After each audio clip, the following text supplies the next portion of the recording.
Ayo, how's everyone? You're with me, Mr. Dex. Welcome to the channel. I've been doing some thinking, and I've come to what will probably be a rather controversial opinion. To cut to the chase, I would like to see the Scout class get a buff. Now, before you unsubscribe, close the window and put my name on a list called people you probably wouldn't say from a fire even if you thought you could probably do it.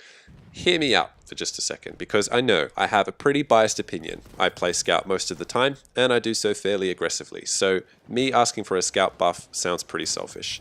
And I'm also fully aware that Scouts are not particularly popular amongst the non-Scout members of the community, probably for their tendency to sit far away from the objective, camp, and take pot shots at people. So fair enough, a buff to the Scout class might not be at the top of many people's Christmas list, but I personally think the class system needs some rebalancing, and I think this is probably the best way to do it. So I'm going to attempt the seemingly impossible and try to convince you that the Scout class needs a buff, and then I'll put forth a few suggestions as to how something like this might work. And before I start, I do have a bit of a disclaimer. I've done my very best to write this script in a way that doesn't sound like me crying like a little bitch the whole time, and I'm pretty sure I haven't succeeded, so go easy on me, that's all I ask. But anyway, why would the Scout class ever need a buff? It's simple. Time to kill, which is basically a measure for the shortest possible amount of time it takes you to kill a player at full health with a particular weapon at a particular distance. For example, at 1 meter, a Hellregal will kill a player in 0.28 seconds, which is its time to kill for that range. Whereas at 50 meters, the time to kill that same player is now 0.281 seconds. Well, at least it feels like it anyway. You can never be too sure with the Hellregal. It's actually 0.68 seconds at 50 meters, which illustrates a significant damage drop-off. But you can see the point. Different weapons kill at different speeds depending on the range. Now, in a recent major update, many of the weapons were rebalanced. Medic weapons became more stable, LMGs and SMGs became more damaging, and their rate of fire was tweaked, as it was with the SMG-08 for example. And this was to reduce the time to kill for a large proportion of the weapons on Battlefield 1. Now, the reason for this, according to DICE, was that they felt gunfights were taking too long, and that battle sounds were drawing in too many players into one area, keeping the majority of the fighting in one location, and not spread out across the map. So what they did was increased weapon damage, lowered spread, increased weapon stability and rate of fire for many weapons in the game, meaning that players would be able to kill targets much faster and thus would free up their movement into other areas, which makes sense to me, especially if it means that dead players are less likely to respawn in the battle they just died in. However, the Scout class weapons were left basically unchanged, which means that Scout players have seen almost no differences, but other classes are killing much faster, which again is not necessarily a bad thing. The Scout is a powerful class if played well, so a minor nerf wouldn't have been that outrageous. However, the extent to which some of these other guns have been improved has been a little bit too much in my opinion, particularly with the Medic class weapons, and I'll give you an example. The Medic RSC has a time to kill of 0.43 seconds up to around 70 meters. Now, the damage wasn't changed by the update, just the weapon stability, meaning it's now easier for players to actually get kills this fast.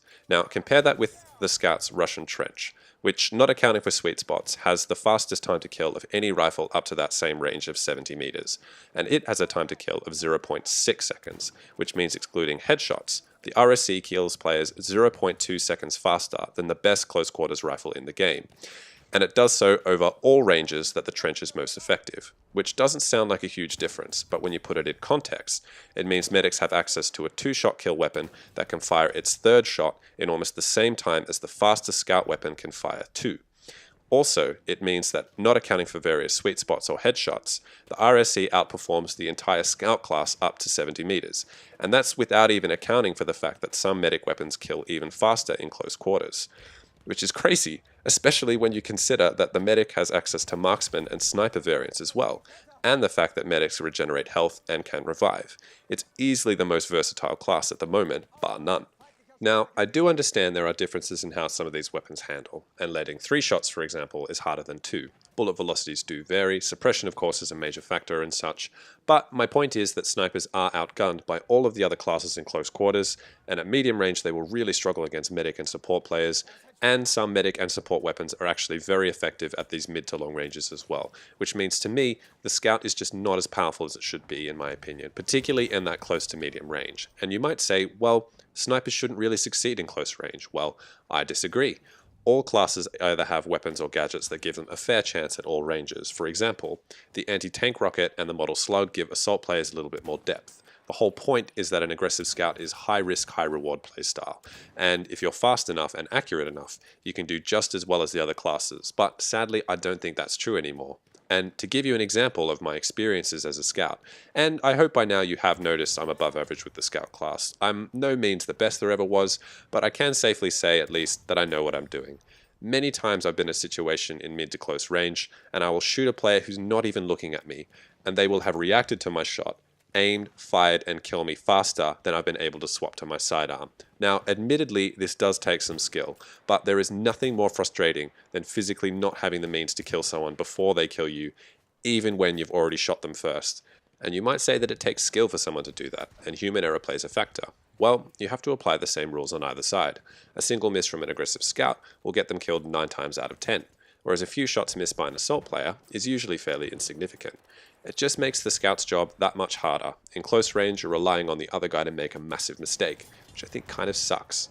But anyway, sorry guys, I think I've complained enough. Even I'm tired of it. So what about a solution? Well, that's kind of tough.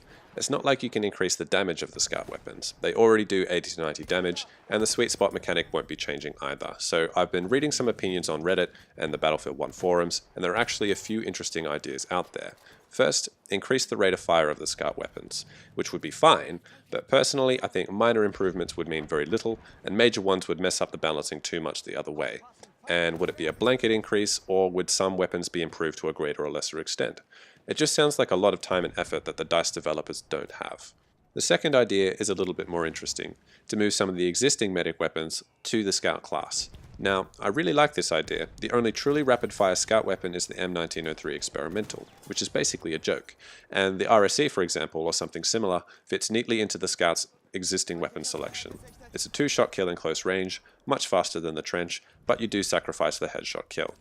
You could also move 1 or 2 of the marksman variants over as well, but this is a hard idea to sell to DICE, and it would mean, for example, if the RSC moved, that the medics would have no weapon from the They Shall Not Pass DLC, which would suck. But maybe the alternative to that would be to create a marksman RSC specifically for the scout, which isn't so far-fetched, as the RSC historically used the same rounds as the Lebel model. However they decide to do it, whether it be migrating weapons or creating new ones, having a more diverse selection of scout weapons could also be a solution. The last idea I've seen floating around is more simple, and I actually quite like it. Decrease the time it takes to swap to all of the secondary weapons. Now, the reason why I think this would work is simple. It doesn't affect the long-range snipers, so PTFO players aren't going to be bombarded with rapid sniper fire. Second, it actually benefits all classes, but will be used by scouts on average a little bit more. People who play Assault, for example, don't tend to swap to their sidearm unless they need to reload, whereas the scout will use it because it's faster than rechambering. And lastly, it's not something that will dramatically throw out the class weapon balancing, and swapping to your sidearm as a scout is a massive trade-off. If you use it to finish off a target, you're kind of stuck with that sidearm if another enemy comes around the corner, as you still won't have rechambered your rifle. So this change would not come without its drawbacks, but does give the scout a fighting chance in close quarters if they're smart about when to use it. This, I think, is the best of the 3 alternatives, as it's not such a dramatic change, it benefits all classes, although the scout slightly more, and it just makes surviving with a scout a little bit more achievable in close range. But to be honest, any of these implementations I think would work. Just the first 2 might require a bit more work from the developers, and time that they just don't have. And there's also a greater risk of further class imbalances, so that's my 2 cents. I won't say any more on it. I've tried to get my point across without it sounding too much like a rant. Apologies if I've failed.